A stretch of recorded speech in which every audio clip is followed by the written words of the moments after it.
Hello viewers, मैं astro sir से सुरेंद्र राय स्वागत करता हूं आपको अपने चैनल में और उम्मीद करता हूं कि आप बहुत ही बढ़िया होंगे।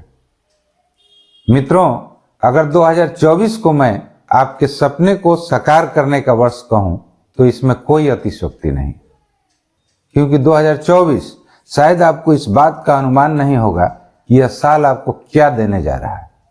हालांकि इसका इंडिकेशन आपको 2023 के लास्ट में ही हो गया होगा, लेकिन जिन लोगों को नहीं भी हुआ है तो घबराने वाली कोई बात नहीं। ये 2024 आपको बहुत कुछ देकर जाएगा। आप वृश्चिक राशि के हैं, आपके ऊपर शनि की ढैया भी लगी हुई है, लेकिन इस ढैया का आपके ऊपर कोई प्रभाव नहीं होगा। आपको पता भी नहीं चलेगा कि मेरे ऊपर से ढैया गुजर रही है। तो मित्रों, आगे मैं कुछ कहूं इससे पहले हम आइए वर्ष के प्रारंभ की कुंडली देख लेते हैं कि ग्रहों के गोचरीय स्थिति के अनुसार आपकी कुंडली क्या कहती है। तो यह आपकी कुंडली स्क्रीन के ऊपर दिख रही है। आपके लग्न में बुध हैं, शुक्र हैं, आपके द्वितीय भाव में मंगल बैठे हुए हैं, सूर्य बैठे हुए हैं और आपके चतुर्थ भाव में शनि बैठे हुए हैं। ये शनि स्वराशि कर होकर बैठे हुए हैं और यही शनि जो आपके ऊपर ढैया लगा रहे हैं, ये सस योग का निर्माण कर रहे हैं। सस योग कोई साधारण योग नहीं होता है। जिसकी कुंडली में सस योग लग जाए वह व्यक्ति सब कुछ हासिल कर सकता है अपने जीवन में। तो इसी सस योग का निर्माण भले ही 1-1.5 साल के लिए ही लग रहा हो, लेकिन आपके कुंडली में लग रहा है। आपके पंचम में राहु है, आपके षष्ठम में बृहस्पति बैठे हुए हैं। अप्रैल के बाद बृहस्पति ये राशि परिवर्तन करेंगे, ये आपके सप्तम भाव में चले जाएंगे। तो ये बृहस्पति भी आपको पूरे साल बहुत कुछ देंगे। तो आइए एक एक करके हम इसका थोड़ा सा विवेचना करते हैं। सबसे पहले हम आपके स्वास्थ्य को उठाते हैं। तो इस पूरे साल में ये देखा जाए तो आपके स्वास्थ्य से संबंधित किसी भी तरह की कोई दिक्कत नहीं। हाँ, यदि आपको पहले से कोई बीमारी है तो उसमें थोड़ा सा उतार चढ़ाव हो सकता है, लेकिन वैसे किसी भी नई बीमारी के संकेत नहीं है। स्वास्थ्य संबंधी किसी भी तरह की कोई दिक्कत नहीं है। आपके राशि स्वामी मंगल है। पूरे साल में मंगल की स्थिति बहुत ही अच्छी है। ये 5 फरवरी से लेकर 15 मार्च तक ऊंच के होने जा रहे हैं। ये आपके तृतीय भाव में जा रहे हैं। कहा ऐसा जाता है कि जिसके तृतीय भाव में मंगल हो वह बहुत ही पराक्रमी व्यक्ति होता है। तो ये पराक्रम देंगे, हालांकि अल्प अवधि के लिए ही देंगे, लेकिन ये आपको पराक्रम देंगे, आपको संघर्षशील बनाएंगे।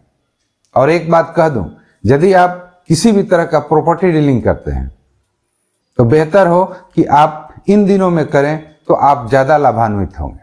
यानी 5 फरवरी से लेकर 15 मार्च तक कोई भी प्रॉपर्टी की खरीद बिक्री करनी है तो आप इस समय का अवश्य लाभ उठाएं। मित्रों, ये मंगल आपको भूमि से अवश्य लाभ देंगे, आपको साहस भी देंगे, संघर्ष करने की क्षमता भी देंगे और शत्रुओं पर विजय प्राप्त करने की ताकत भी देंगे। शनि आपके चतुर्थ भाव में सस योग का निर्माण कर रहे हैं। सस योग कोई साधारण योग नहीं होता है। ये आपके ऊपर डिपेंड कर रहा है कि आप किस क्षेत्र में 2024 में सफलता पाना चाहते हैं। क्या आप भौतिक सुखों के लालयित हैं? कोई घर मकान चाहते हैं? कोई वाहन वगैरह की खरीद करना चाहते हैं? या फिर पढ़ाई में कोई तरक्की करना चाहते हैं या जॉब में कोई तरक्की करना चाहते हैं? इतना आप मान कर चलिए कि आपकी इच्छा जिस फील्ड की ओर होगी, जिस क्षेत्र में आप तरक्की करना चाहेंगे, ये 2024 शनि के वजह से आपके लिए बहुत ही गोल्डन ईयर होगा। यानी ये सस योग आपको वह सब कुछ प्रदान कर सकता है जो चीज आप इच्छा कर रहे हैं। अब ऐसी इच्छा नहीं कि जो आज की है और कल आप चाहते हैं कि पूरा हो जाए। ऐसी इच्छा जो आप वर्षों से पाले हुए थे, आपके अंदर इतनी सामर्थ्य और क्षमता नहीं थी कि आप उसे पूरा कर सके, तो ये शनि आपको पूरा करके देंगे और इसी वर्ष में देंगे। अभी आपके ऊपर डिपेंड करता है कि आप शनि से क्या चाहते हैं। मित्रों, गुरु आपके षष्ठम भाव में बैठे हुए हैं। अगर कोई पुरानी शत्रुता हो या बहुत दिनों से कोर्ट में कोई मामला लंबित हो तो उसमें आप देखिएगा कि धीरे धीरे वो आपकी समस्या समाधान हो जाएगी। यानी अप्रैल तक बहुत ही अच्छा पीरियड है। आपके सारे शत्रु खत्म हो जाएंगे। कोई भी टेंशन नाम की अगर आपको चीज होगी तो वह चीज बिल्कुल ही समाप्त हो जाएगी। इनकी एक दृष्टि कैरियर भाव पर जा रही है, पंचम दृष्टि। अप्रैल तक बहुत अच्छा योग है आपको कैरियर को लेकर। यदि आप नई नौकरी प्राप्त करना चाहते हैं या प्रमोशन से संबंधित यदि आपको किसी भी तरह का कोई चिंता थी तो ये बृहस्पति उसे पूरा करके देंगे। यानी मई में ये सप्तम भाव में जाने से पहले आपको कैरियर से संबंधित निश्चित ही शुभ सूचना ये प्राप्त करा कर ही जाएगी। अब ये सूचना आपके प्रमोशन को लेकर हो सकती है, आपकी सैलरी को लेकर हो सकती है, या फिर कोई नई नौकरी को लेकर हो सकती है। मई में जब ये सप्तम भाव में जाएंगे तो आपको एक अलग फल की अनुभूति होगी।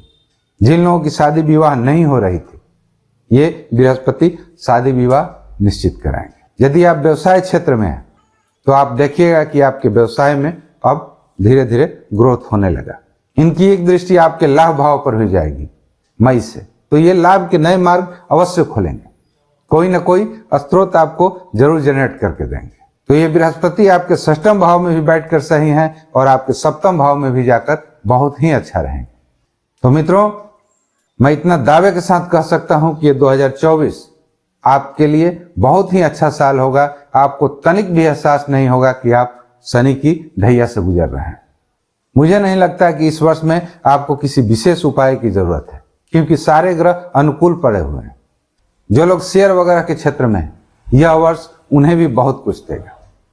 हाँ, अगर कोई आपको सावधानी बरतनी तो सिर्फ इतना ध्यान रखें कि आप अपने प्रेम प्यार के रिश्तों को या संतान से संबंधित रिश्तों को उसे थोड़ा सा सुधार कर चलें, क्योंकि इसमें खटपट होने की संभावना हो सकती है।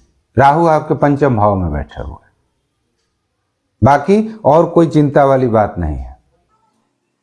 आपके लाभ भाव में केतु बैठे हुए हैं।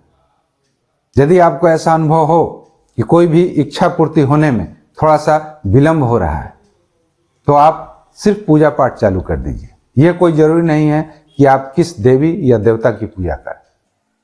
केतु धार्मिक प्रवृत्ति के ग्रह है। यदि आप भगवान के शरणों में जाते हैं, चाहे वो कोई भी देवी देवता हो, तो केतु प्रसन्न हो जाएंगे। और आपको यदि वे रुकावट पैदा कर रहे हों, आपकी इच्छा पूर्ति में किसी भी तरह का विलंब आपको देखने को मिल रहा हो, तो केतु वह काम आपको पूरा कर देंगे। तो मित्रों, वर्ष 2024 बहुत ही बढ़िया साल रहने वाला है, इतना आप इत्मीनान रखें। तो आज के लिए इतना ही। यदि मेरे वीडियो का कंटेंट अच्छा लगे तो कृपया लाइक, शेयर और सब्सक्राइब जरूर करें। मिलते हैं एक नए वीडियो के साथ। Thanks for watching.